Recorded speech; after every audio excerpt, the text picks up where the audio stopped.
saying how you've never really had like any major injuries. Now, obviously you get the aches and the pains that Yeah. you were kind of mentioning at the beginning of this podcast, but yeah, maybe you could dive into that and why you think that is specifically. I mean, we talked about the training thing, but maybe there's some more kind of tips, if you will, for the young guys listening again who I got think that it's all about this powerlifting thing in order to build a physique. throwing stuff around.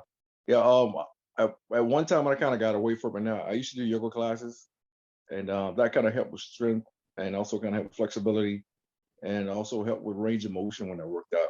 And so I still incorporate some of that stuff in what I do like daily, and especially right now with hips and lower back, shoulders, elbows.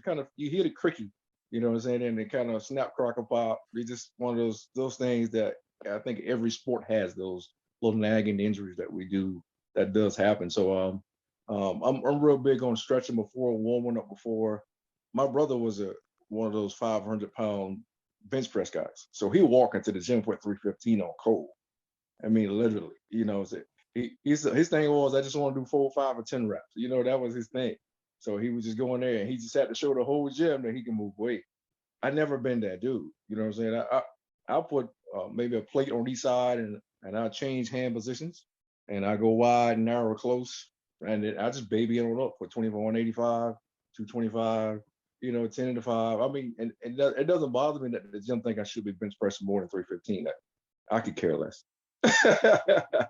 It's one of those things that those guys they get into that, and you see them they're next to you, and they want to one up you, so to speak. Oh, I can do more than you doing. I'm like, yeah, but take that shirt off.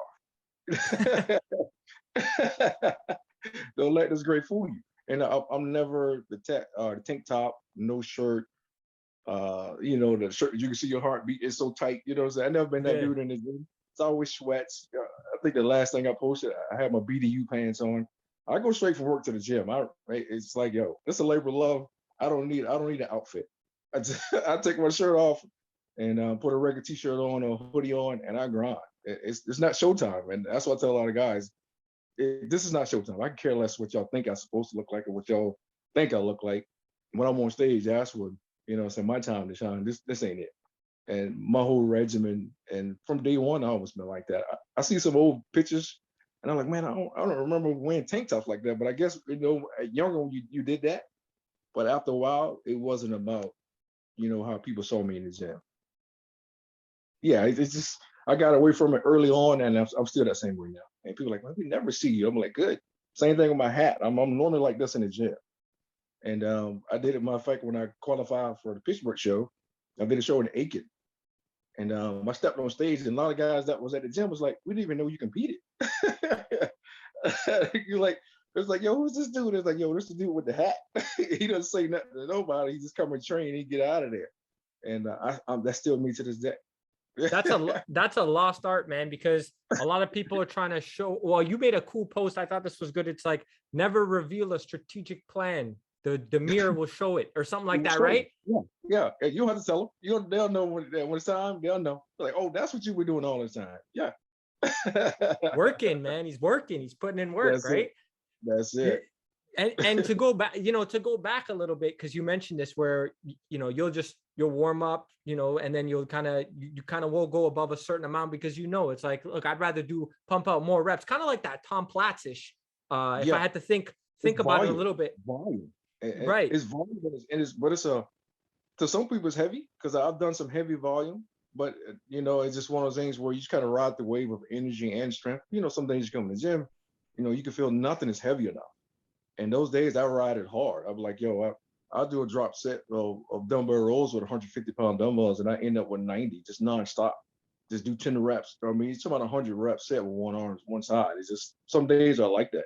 I go there another day, it's 65, 70 pounds, so it feels like 1,000 pounds. So it's okay. Now it's a minute rep now, because I know the strength is not there today, either energy level, maybe for some fatigue, or I just might have ate like crap that day. Sometimes it does happen like that too. It's just.